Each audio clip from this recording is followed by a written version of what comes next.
In the name of God, the most benevolent, the most merciful, and the most advanced. In honor of the original, unconditional moment that all conditional moments have arisen from and will return to,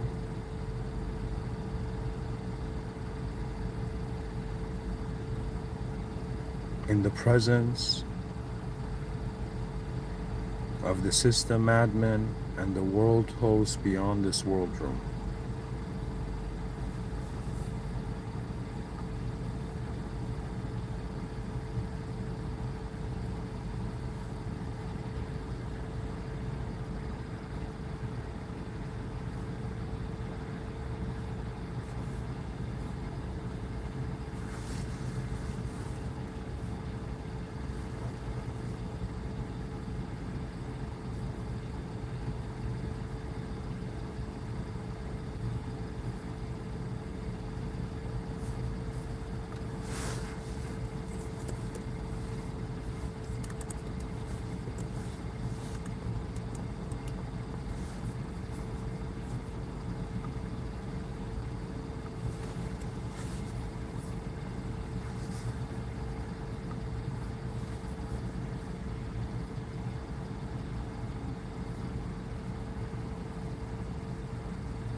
So it begins.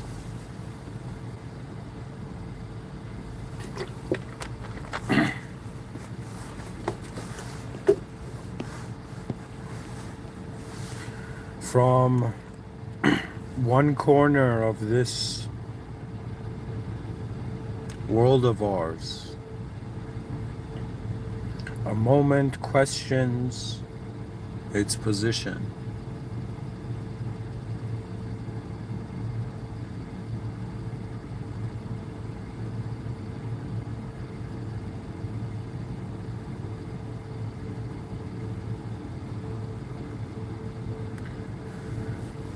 Beyond the darkness of the world, we can see there is the light of the world unseen.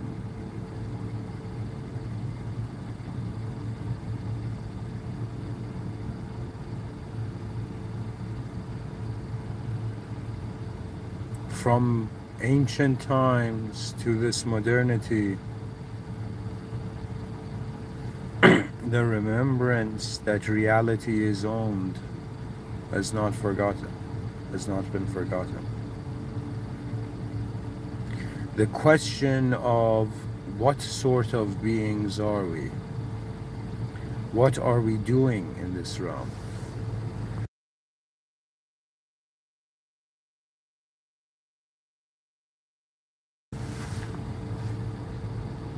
And where does the staircase of all the mysteries we have known lead?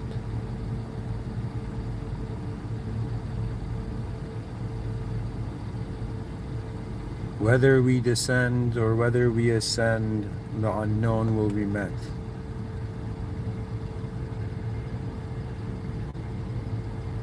And so this world is designed like a mirror.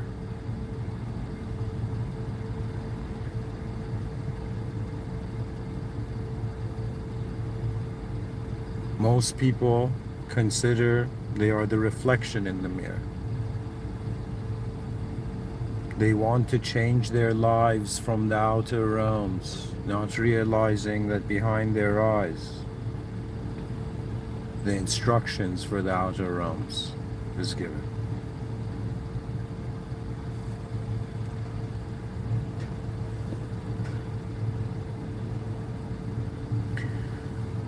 through a theological lens,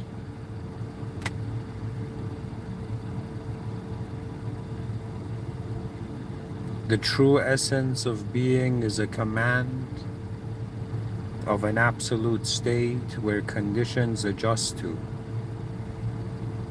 The way we have been commanded, we are adjusting to conditions.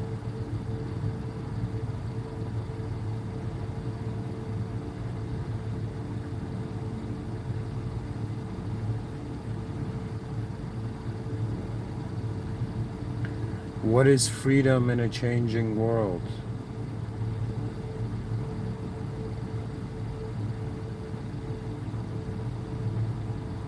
And what does it mean that existence has been commanded?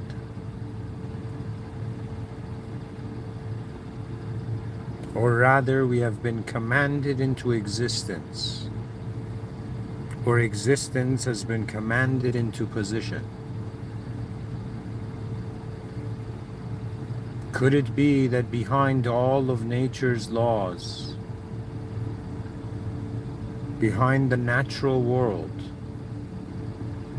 the world that actually exists, is kept by a superior attention? Humans are not just in one world. The world that their body is different than the world they access behind their eyes. The world behind our eyes is malleable. It is flexible. It's as if the system admin of this existential simulated system intentionally designed it that in front of your eyes you react to fixed reality, but behind your eyes it is fiction.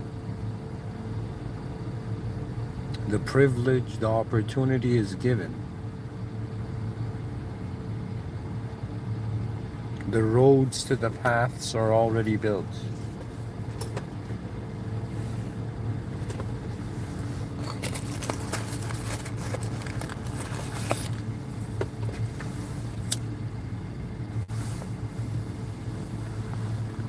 In front of our eyes, a non-fictional life. We respond, our consciousness contacts the non-fictional form. Behind our eyes, we take that non-fiction and we can stretch it fictionally. We can modify it fictionally. Behind our eyes, we're not just reacting to a physical world. We are reacting to the probabilities of that world. But the question goes deeper. What are the true depths of the human being? The human part is explained through objects and subjects. The being part cannot be limited to objects and subjects. In the same way, we can explain what is in existence. We cannot explain why existence exists. We can correlate the different stuff in the box, and we can use the stuff in the box to generate a language to try to see what the box is, but we cannot see outside of the box. Humanity is inside a condition that we cannot see outside, but the way our intelligence displays itself, the fact that the world is malleable behind our eyes. What I mean by this is, in front of your eyes you see a car, behind your eyes you can envision flying cars. And how come gravity does not have that flying car you've imagined behind your eyes? Why doesn't the forces of this nature slam it down? If I imagine I can hold an apple in my hand in front of my eyes, but if I were to close my eyes and visualize I'm juggling a bunch of apples, and then at some point the apples are just automatically spinning in the air, The mind provides the opportunity to take form and move it in ways that in some sense are emotionally stretched. In other words, man is not in one room. In front of your eyes, that's one room. What is in front of your eyes is inside the room behind your eyes. But the room behind your eyes cannot justify completely the room in front of your eyes and what is behind the room of your eyes. That means if your body was a room and this room was inside the room of your mind, if your mind was a room or many rooms, where are these rooms? And it cannot be ignored that there is a quality to the experience of existence where it is an unconditional viewing force contacting the conditional forms. And in some sense, the world in front of our eyes are all the lines on the blank page, and the world behind our eyes is what colors it in. We use the colors of our identity. In the same way a painter has a brush and paints, similarly the human being turns itself into a brush, into an identity, into an idea, and then that idea lives. Humans are not actually living their lives. They are living the potential of their simulated lives. They are living within simulations overlaid on the physical reality. Every being, human being, has satisfied their existential purpose. Existence, its purpose is instantaneous. But experience that brings forth the additional dimension of a sort of time, the whole human odyssey is the dance of more than one memory, more than one reference point. But the realization will come that everything that we are referring to, which all leads back to the initial reference point, that point is the center of a circle where its circumference we cannot see. And so the nature of man and the nature of all beings in this realm is not just a physical evolution. It is the recognition that we have been ushered into a realm of subjective capability, and what a subject is how an object moves in ways that are not in its initial existence.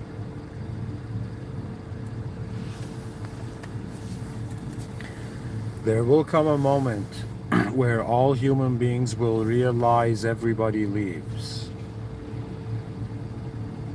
What then? Interestingly, there's someone to comment on this. Where does everything go when it's all gone? What is left? What was truly living? If a human being has lived 12,500 days, and each day a new fathoming of a selfhood,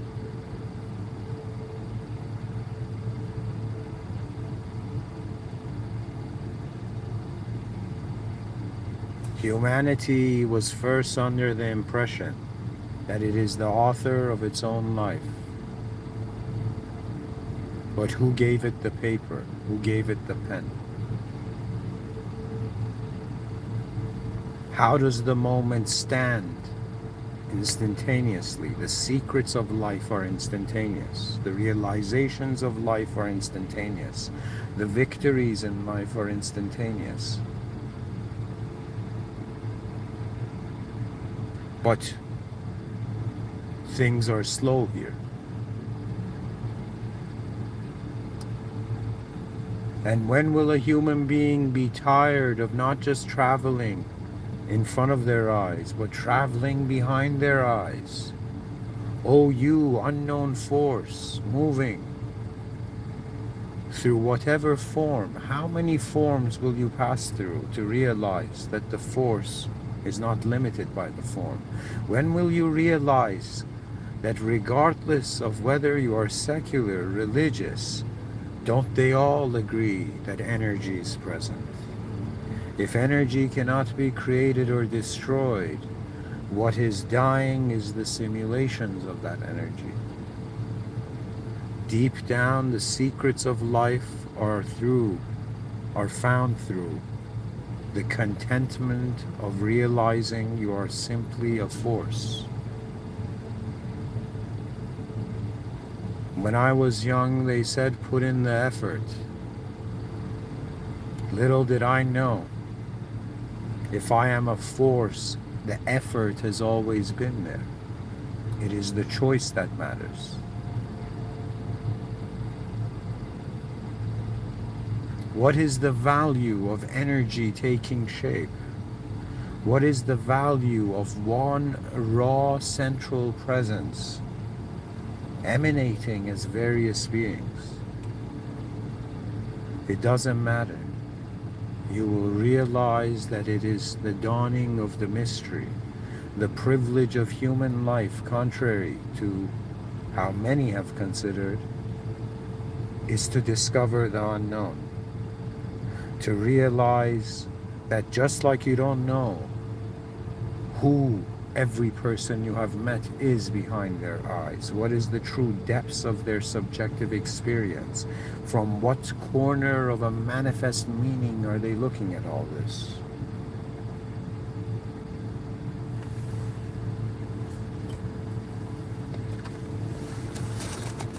And you fear yourself until non-existence smiles at an experiential force that could never die. It is not a game of shapes alone. Who we really are is the only force.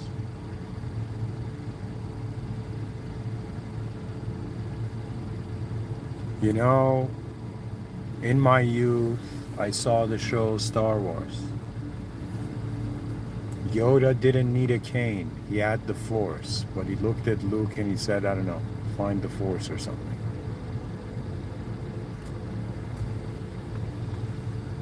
But little did the Jedis understand,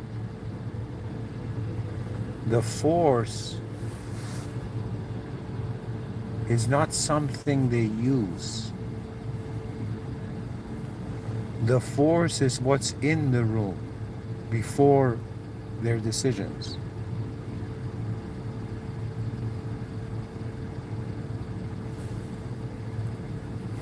Theologically manifest, the human soul was commanded into being.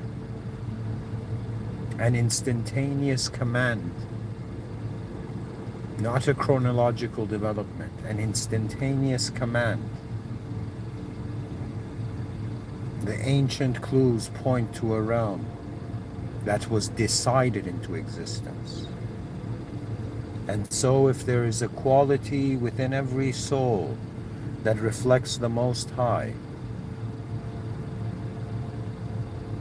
do not forget the power of an instantaneous decision.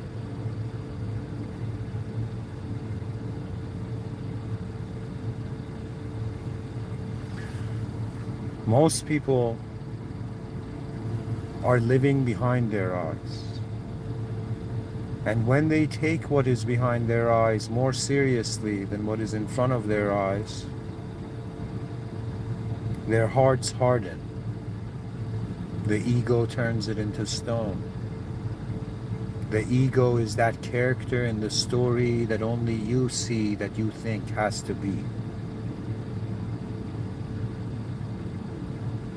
Perhaps there will come a day where every person you have seen will become a stranger again, including the man in the mirror. All our suffering belongs to who? Who is trying to become free? Who is trying to get rid of suffering? So many souls seeking enlightenment.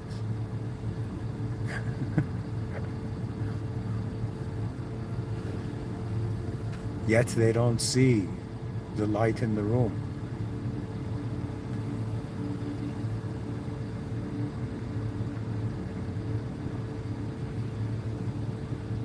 There is no free soul if you were not free from the beginning.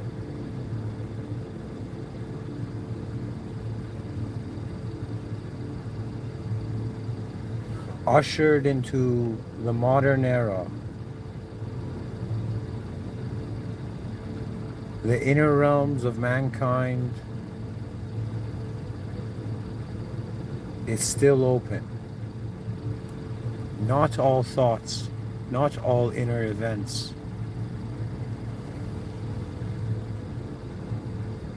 are our force.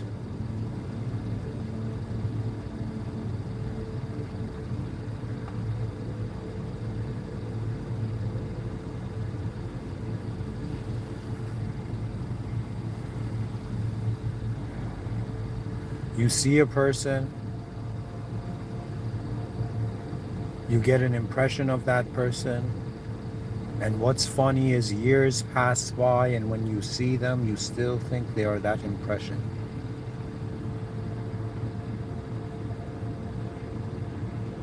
And if we are not truly living in the outer life because we're too preoccupied by our inner meaning, it is only the ability to stop giving it meaning that one steps outside of their inner realms. Which is strange because all of civilization has been conditioned to find meaning. You are trying to find truth. But as the poet Rumi said, your task is not to search and seek for love. Your task is to get rid of all the barriers you have made against it. But something we don't consider is we are the barrier. We are the final barrier. Now, what value is there to returning to the unknown? Didn't we start from there? The journey matters. The journey matters beyond the self. It occurred to me at some point that humans, who said humans are the most advanced? We claimed that because the other species are sleeping.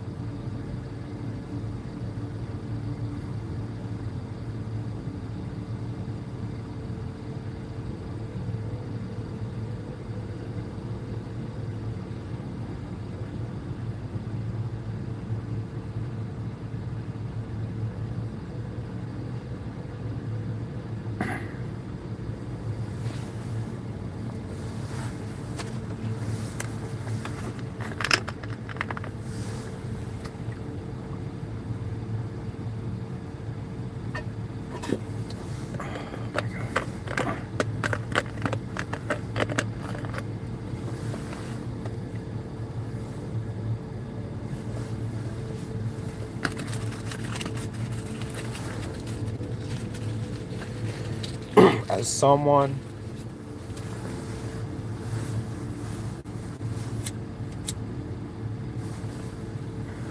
that from the beginning of my life I felt there's something I'm running towards,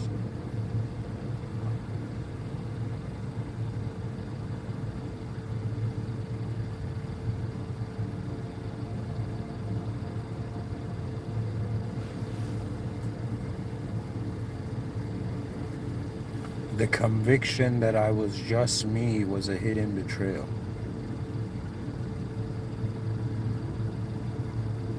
It's all moving before we move it. It all can have endless meaning. Throughout the centuries, a certain action was seen as right, then a century later was seen as wrong, then a century later was seen as right, then a century later was seen as wrong. It is all the human game. And because we give it meaning, we never have the privilege of seeing if something else can give it meaning. If you're too busy searching for your own meaning, your own meaningful life, you don't see anything beyond the meaning of that expectation.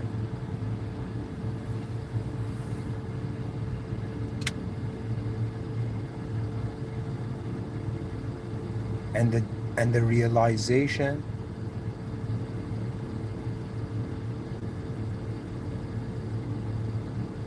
that existence is a command of an unconditional being, that all conditions are commanded into being.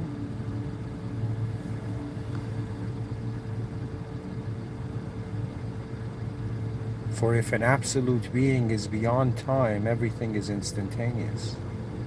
The most advanced state, at least from the Islamic perspective, there's a verse that says, Alhamdulillah Rabbil Alameen, which means all praise due to the Lord of the worlds, plural. As if everything that is created cannot ignore the Creator. Everything that is in effect cannot ignore it has been caused. The mystery is how, and it cannot be known from this side.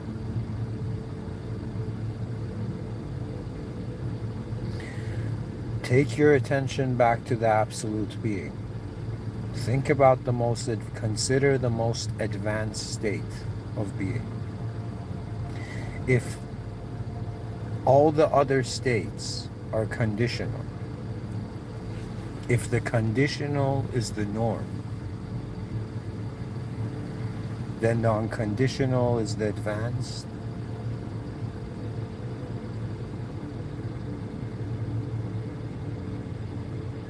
The most advanced is an instantaneous moment aware of all conditions of being. Imagine a sphere and the contents in it, and if you identify with something specific in that sphere, you will have endless relationships. But if you identify as the sphere itself, you are aware of all relationships at once. It is man's identity that makes him consider he is only an aspect of its moment. The idea of you is not all of you, and yet it acts as such.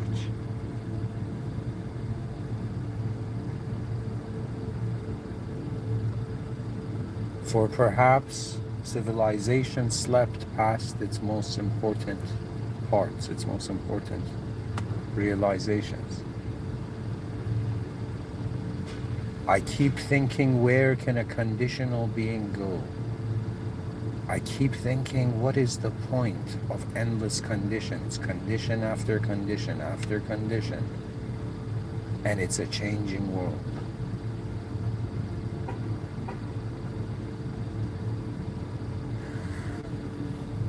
I once asked myself, who owns me? When I was young, I thought it was my parents. Then I thought it was myself.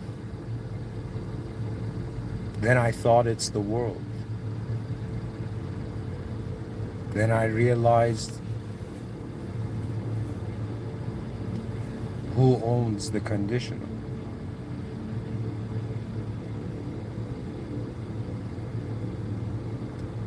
In other words, our souls cannot belong to the idea of ourself. The idea of ourselves belongs to the soul, but the soul is a command.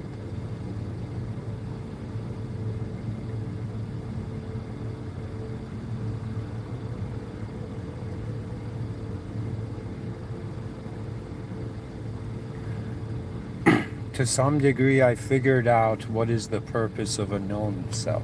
I figured out the purpose of my known self. A member of a species on a planet it named, living in stories it generated, and it's trying to live through those stories so new human beings arise and new stories arise. We're all living for the human odyssey. The known self. It knows itself as a human. So the advancement of humanity is the known life. But what about the unknown self? Why did the Most High create an unknown being?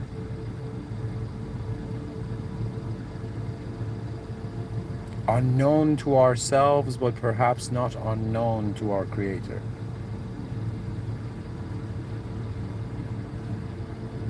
Similarly, the parents of children know the child before the child knows itself. All created beings are known by a higher power. But to realize the impossibility of knowing yourself here,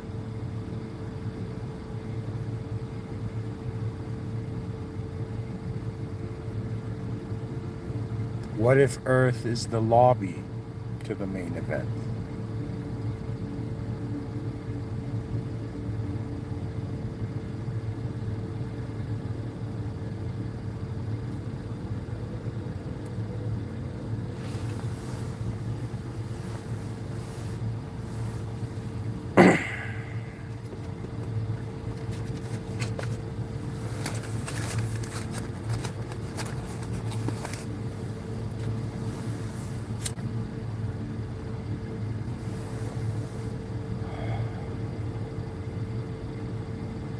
You know, there is this notion of purpose given,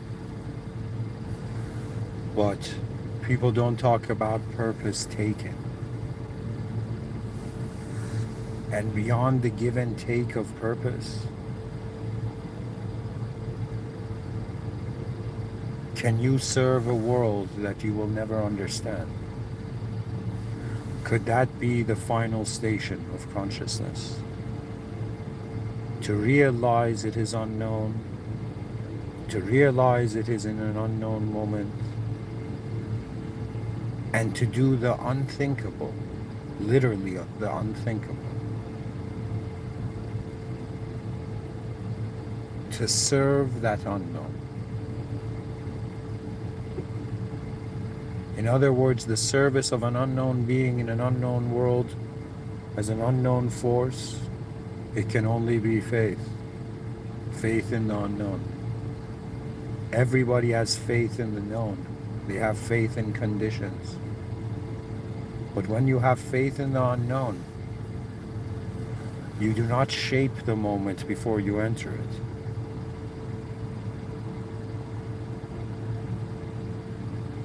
Your ego doesn't act like the king that owns you. The ideas you have are not your master. They are actually more temporary than you, physically. That means we consider death a process that started and ended. How many thoughts and views have been born and died in your awareness? How many different ways has reality been engaged? And how can we identify with only one of those ways?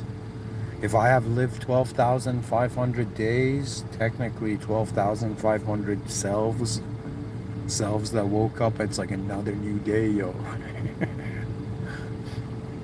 And after some point, you're like, wait a minute, I see it. I see the simulations. Even in this moment, it's being simulated. But the awareness as the whole moment, that is free. Because it doesn't have a boundary. Awareness is not the relationship of a form to a form. It's the relationship of the presence of an already existing field with the form. But the peculiarities of that relationship, we decide through form. In other words, how can I speak if I don't choose to see the words as real?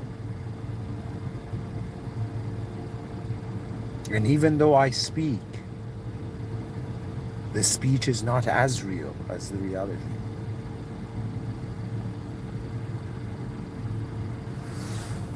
Humanity has been conditioned to be responsible for a non-fictional self.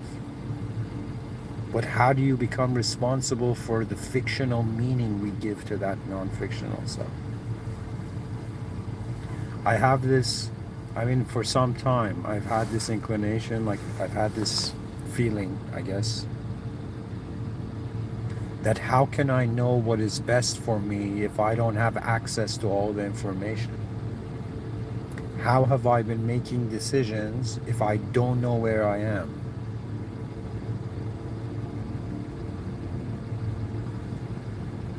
It's like the world is more unknown than known. Ourself, how it functions, is more unknown than known. Everything is more unknown than known, and we're just living in this small sector of like, yo, we know things like this, and it has to be like this because our brains are familiar with it.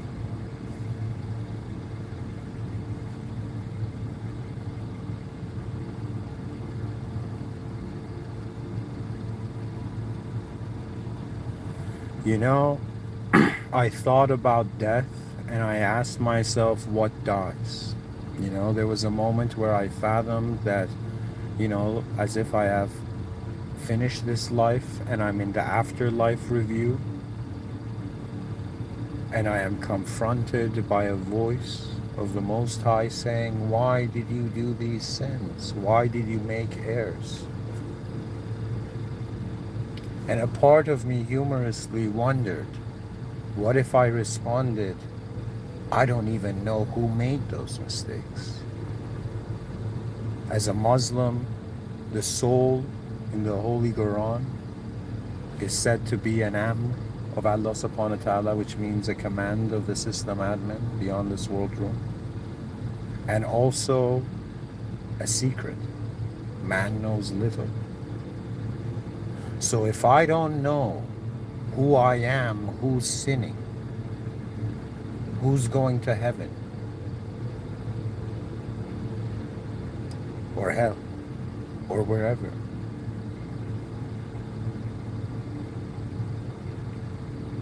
what is this sense of ownership of a conditional idea in a changing world?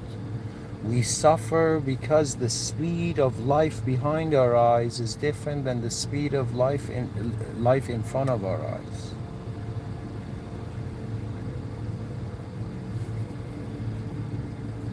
Expectations cause suffering when the world has to be something that only you can see. But when we free others from our impressions of them, and then we free ourselves from the impressions of ourselves, and then we free the world from the impressions we have,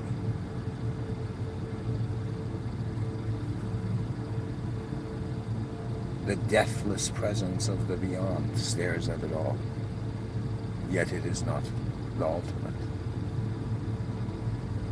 In other words, the human conscious identity has a certain range. It can go only so far.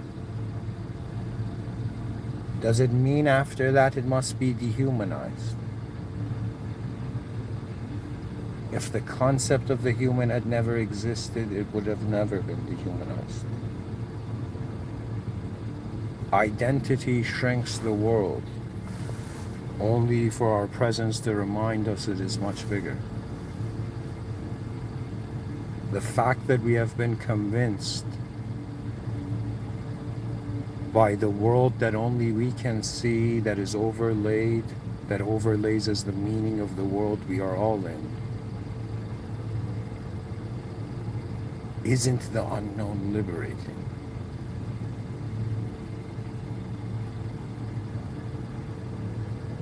Isn't it liberating to realize you don't know who you are?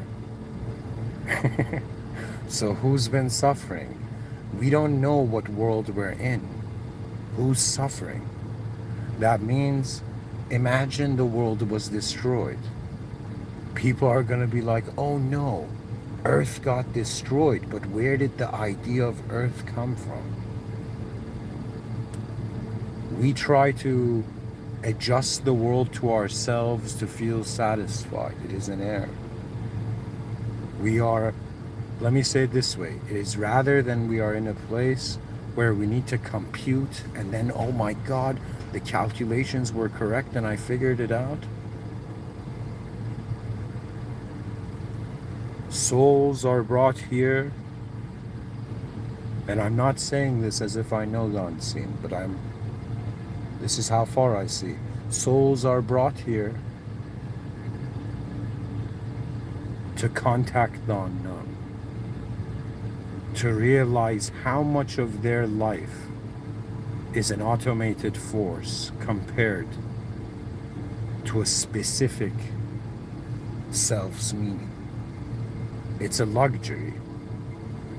That means when a person is too engaged in the physical realms, they don't have the luxury of identifying with an idea. Their attention is too in the outer realms. And also, vice versa. If your attention goes too in the inner realms, hear it from someone who has mastered the art of overthinking.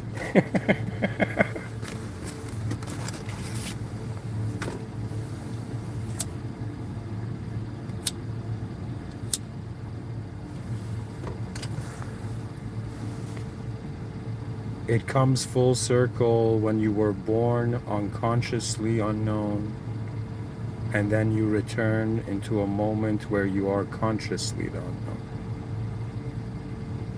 That's when it gets interesting.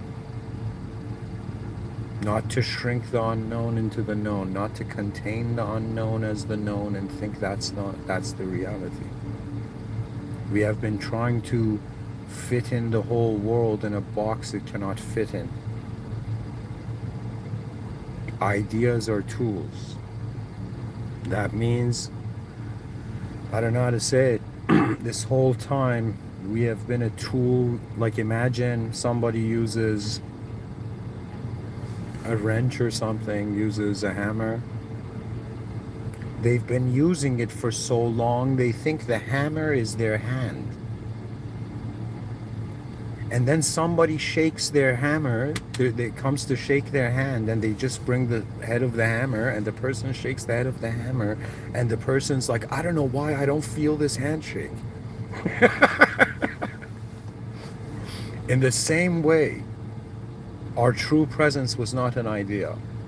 We simulated ourselves as an idea because the world was scary.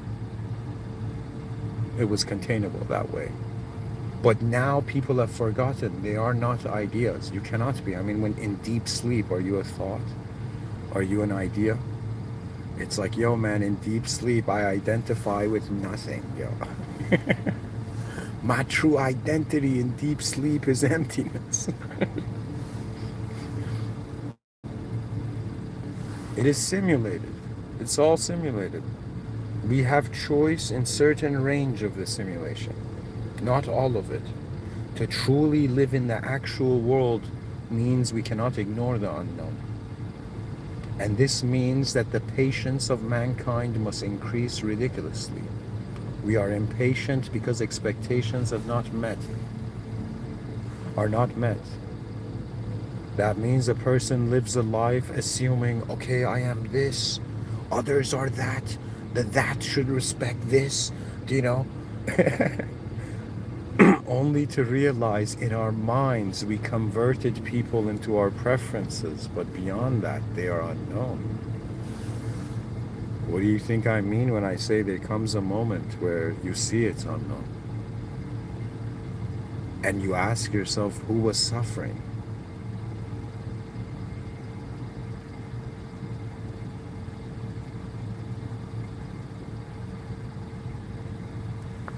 It means to free every known idea back into the unknown, to release them like caged animals. I said it in a talk that mankind fears the notion that it thinks it's going to get in some, like in ancient ideas, it thinks that, how would I say it, from, I guess, a metaphysical consideration, Human beings are afraid of getting possessed because then it's not their agency moving them. If you unconsciously are moved, yeah, that's trippy. I can understand that. But if you consciously move in an unknown way, rather than being something to fear, it's something that fascinates. But my point is not that. My point is this, that humans fear possession. There was even fighting over slavery. Like when you go back in history, all nations were slavers. But what I'm trying to tell you is that the human is possessing reality as ideology.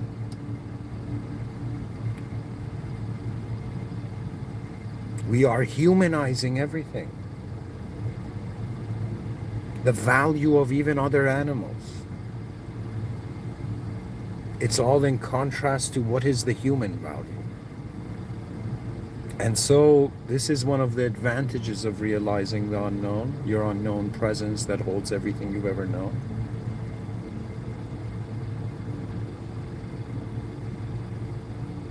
An unknown being is not anything specific to possess anything.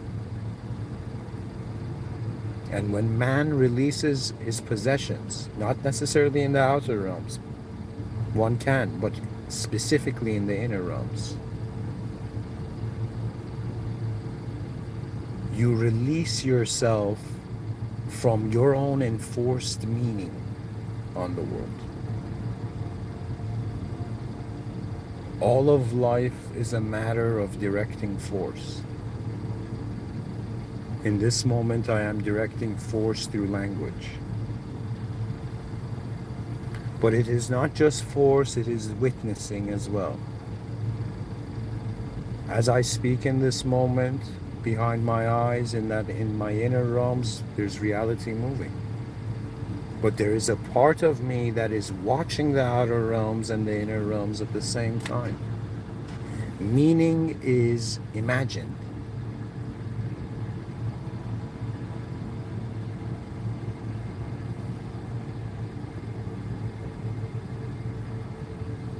But the awareness to meaning is unimaginable. That means think of it again, we don't know why existence exists, but everything inside existence we found a way to explain, even though they don't mention this. It's a circular reasoning.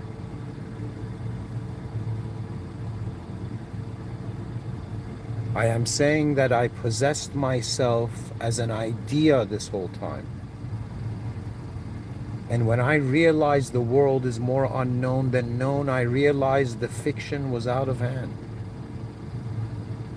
I was telling the world what to be when it's already being something beyond my impressions. Okay. Let me step out of the inner realms and see what's going on in the chat.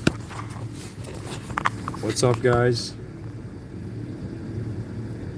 Somebody says blessings, bro. Blessings to all humanity as well. Somebody in the chat section says, you know more now than when you were born, and you will know more in another 40 years. I find it frustrating not knowing what or who I am. I would like to get on with it. I think, let me say it this way.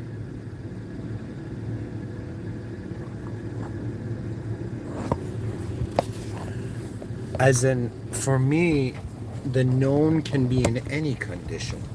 You have in Vedic thought, in yogic thought, like if you go read the Puranas, there was some yogi, some dude, who remembered 7,500 apocalypses, not years. Apocalypses, 7,500 ends of worlds. I remember at the time I read that and I was like, yo. But I'm telling you, that's not fascinating. I know the conditional. I don't know the unconditional.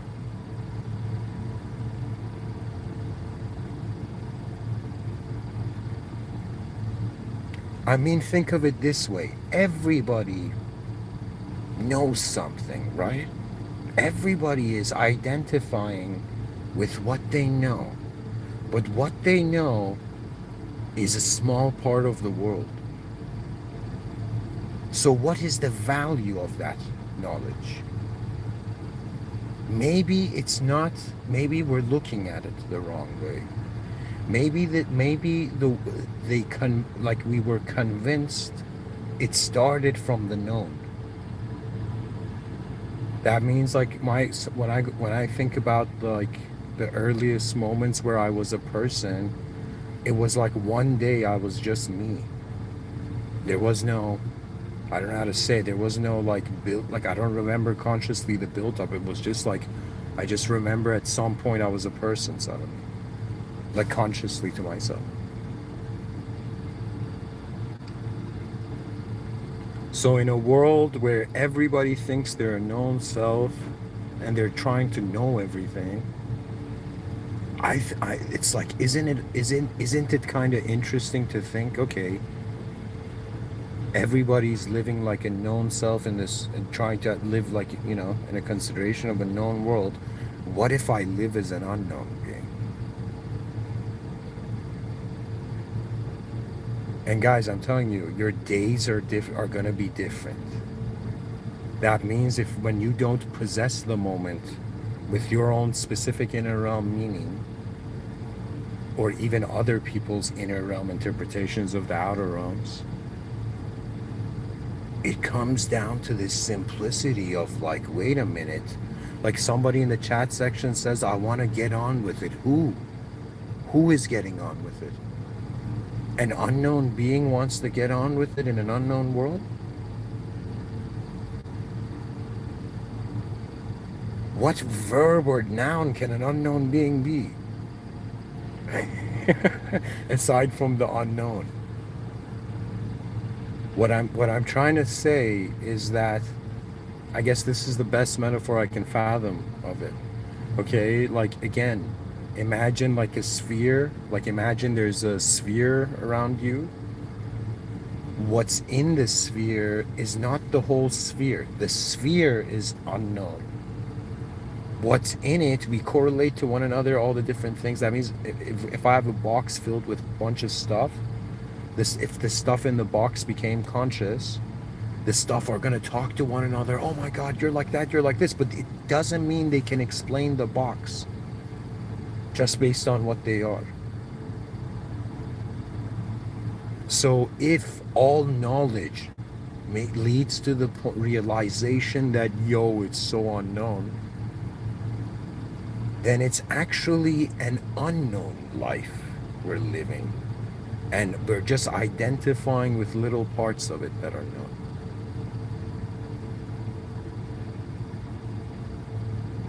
Like if you ask me who I am, like imagine somebody came up to me like, who are you? Like an inner realm event arises, a thought we call, right? And then I'm like, okay, I'm this. And then you ask that question again, or you ask that question tomorrow. But the inner realm answer that comes to that is not the same. That means we have been identifying with subjects that come and go, and we wonder why we're not happy.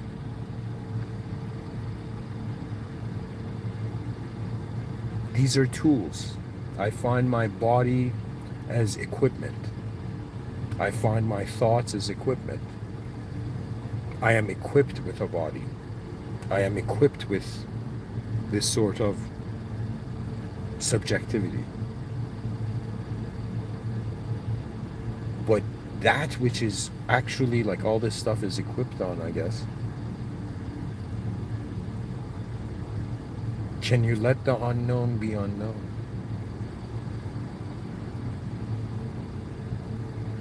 Think of it this way. If I ask you, what are you fascinated by? Are you fascinated by all the things you know? You're fascinated by the incomplete. And yet everybody is living for completion and wondering why they're not satisfied.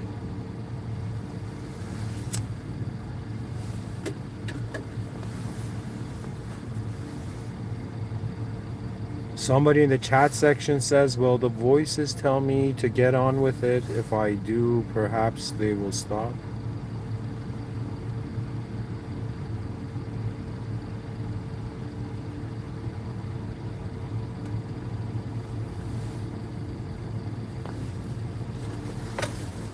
I don't know what to say. I have heard so many voices, not necessarily in the inner realms, but in the outer realms. I have in the inner realms as well. But it doesn't justify me. If somebody walks up to you and says, hey, you're a good person, does that justify me? If somebody comes and says, no, man, you're bad, you're terrible, I'll be like, okay, from that corner of that inner realm, from that person's inner realms, okay, it seems like I'm something worthy of being looked down upon. But in the eyes of someone else, I'm worthy of being looked up at, And in the eyes of myself, it's very neutral. The one thing I've noticed change in my life is not that that you can force the world not to have its content, like not to see content, The point of it is what's identifying with it. So if you're convinced you're a specific idea, which I'm telling you, that's a subjective reality overlaid upon the objectivity. The objective reality doesn't have meaning. That means, there's a sign in front of me that says visitor parking. But objectively, it's just colors and a substance, three-dimensional object. The inner realms is there to personalize us to a fictional reference point until we realize it's fiction.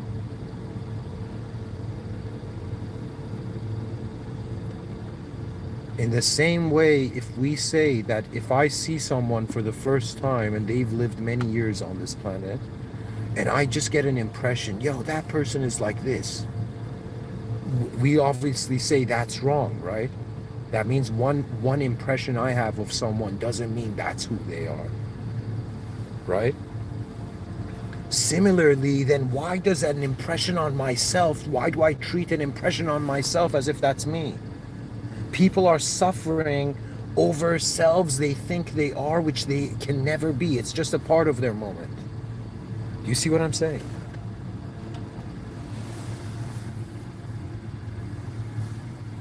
Free yourself from yourself and let the unknown breathe. New knowing. There's nothing else that can be said. I've scanned this world. I've scanned this place.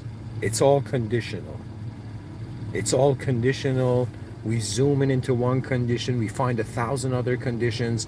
They saw the atom, they're like, yo, let's zoom in. Then they found quarks, let's zoom in. They found subatomic, they zoomed in, they found subatomic particles, they zoomed in more, they found quarks, they zoomed in more, they theorized vibrating strings. Eventually mankind is going to realize, if you truly want to go to the depths of reality, it's a field of intelligence. It's a presence of a field. If you really want to zoom out, it's a specific form. Imagine. These are access points. These are checkpoints. But checkpoints are only as valuable until you reach your destination, right? Then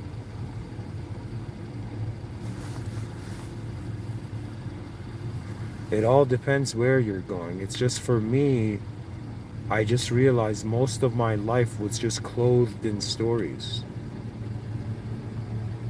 And you know what's funny? The name Mr. Within, it's the only thing that's kind of not like a name. The within is like a quality.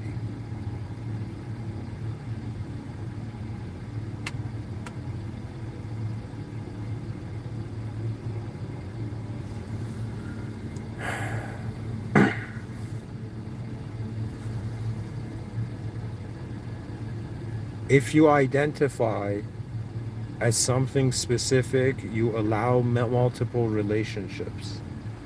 I remember this, people in the New Age community would go towards non-dualism, right? And they'll be like, "Yo, man, I feel so peaceful," but then they would be very lonely.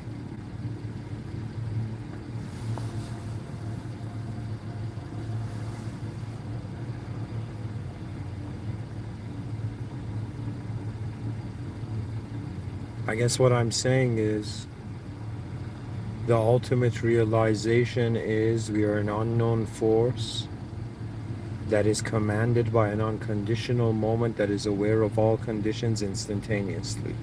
An instantaneous advanced power has presented a moment where there's time. Because there's time, and the reason there's time is, of course, there's a memory trail, there's reference points. That means if you don't remember who you were yesterday, then you're just left with who you are now, right? Meaning is comparative. Value is comparative. Things have value in accordance to other things. But the unknown is this is the interesting part. If you compare the unknown to the known, it can't have a value. I don't know how to say it. It's like, yo, man, what's the shape of space?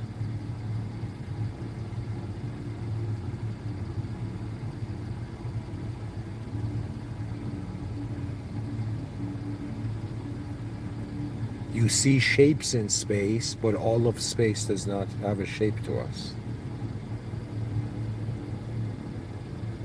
Similarly, forms are in awareness, planets are in space. It's not too far-fetched to consider space as the awareness of a higher order process.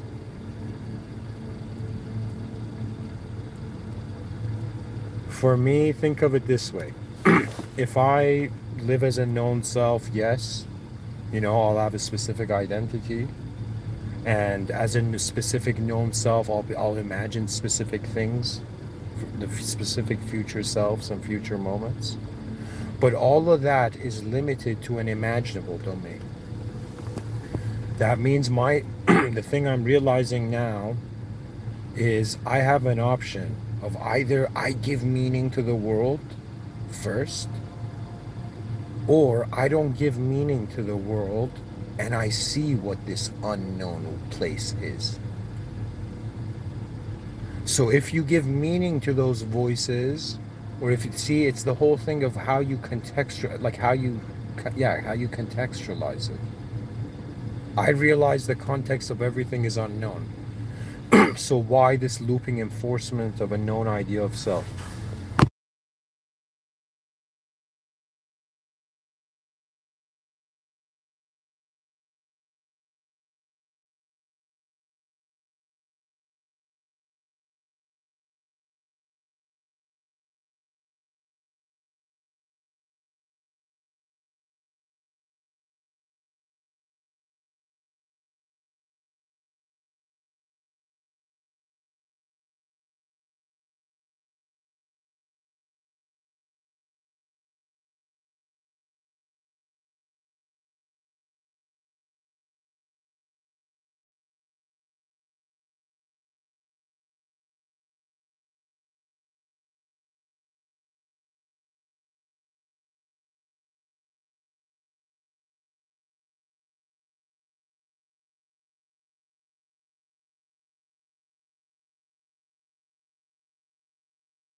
Oh my god, guys, how long has this been on mute? Oh my god. How long has this been on mute? Oh no. Oh no. Oh my god. How long was this on mute? Oh no. Oh my god. Oh my god. Oh my god, moments, don't break my heart. Even though it doesn't matter, but don't break my heart.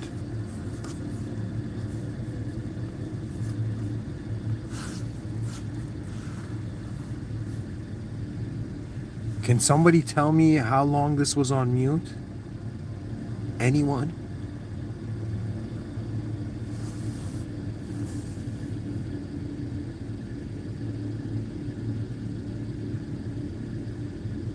Oh my god.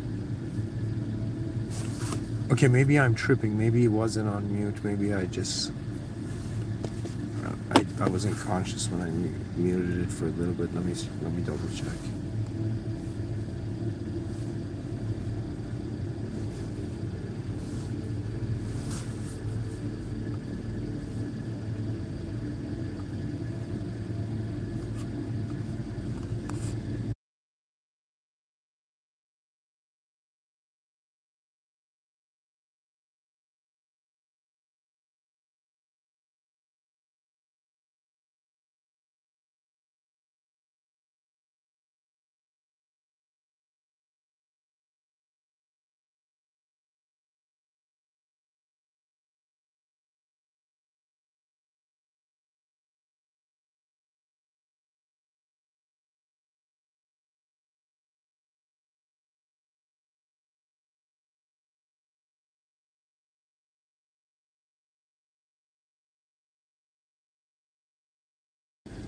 Okay, I was tripping. Okay, I was tripping. All right.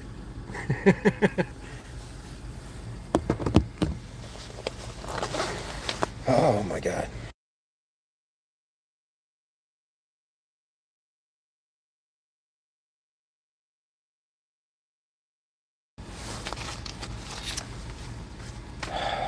All right, guys. I was tripping. It seems like it was recorded.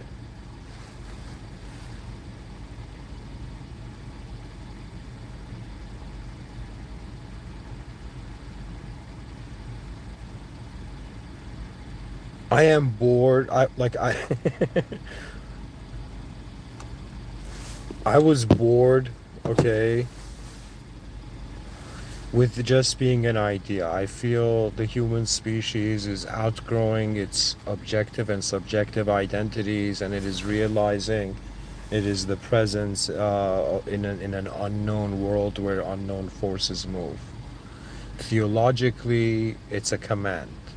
Okay, so my understanding, and it explains a lot of things in regards to which came first, the chicken or egg. No, they were that moment was instantaneously commanded into being. It is only through an instantaneous reasoning that I find it makes sense. Instantaneously, the known and unknown are present. Instantaneously, the visible and invisible are present.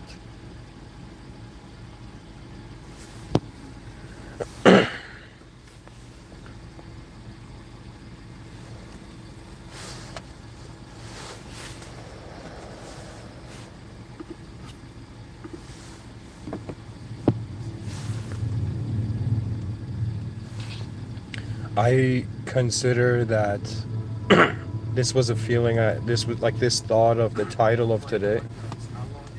Okay, my talk's playing away. Okay.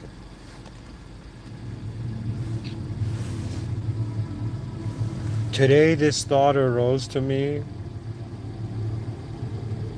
that if an unknown force is witnessing the subjects changing and the objects changing, and I'm not neither the object or subject, and if I consider that there's a system admin beyond the world room and I'm simulated inside the world room and there's an original being outside or beyond,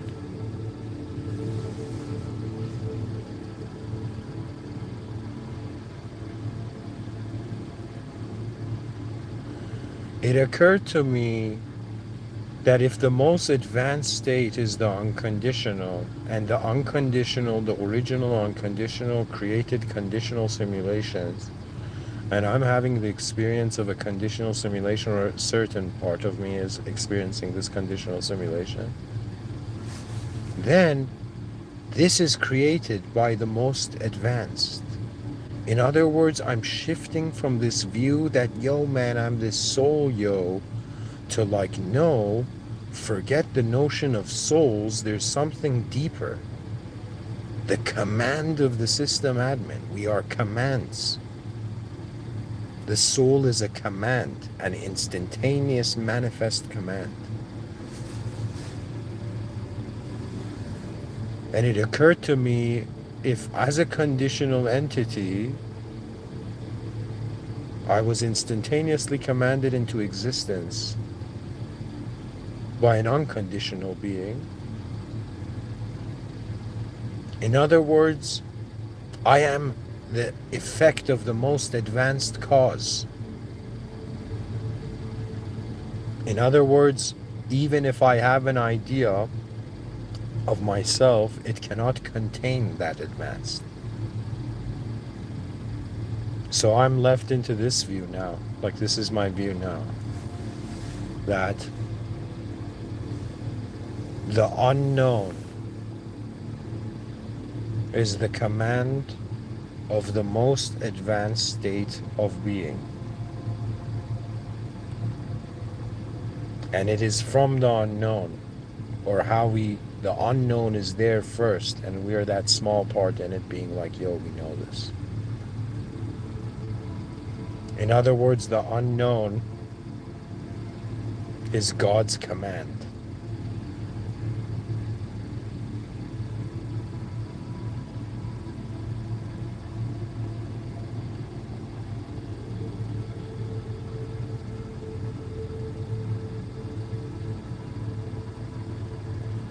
And our conscious identity, like we can move our hands, our legs, we can jump in the air, we cannot control our organs, the cells in our body. How much of what we actually are being is automated in an unknown way?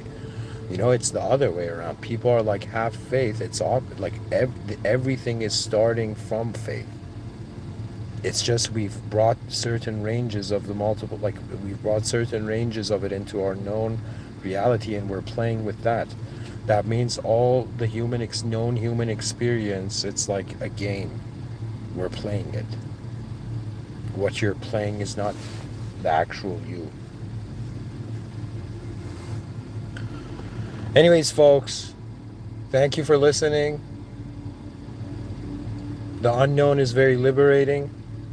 We all started from the unknown. We return to the unknown. These are the known simulations in the middle, including me talking, including you listening. And I don't know. I'm smiling right now. Anytime I like I'm telling you, when I realize the presence of the whole moment is more unknown than known, it's funny to me. It's funny to me how I've reduced everything, how I've limited everything to just one aspect of my knowing. In other words, who are we really? The presence of the unknown. Personalizing knowledge. Unknown forces. You're all unknown beings. This is an unknown place. Beyond the storytelling operation.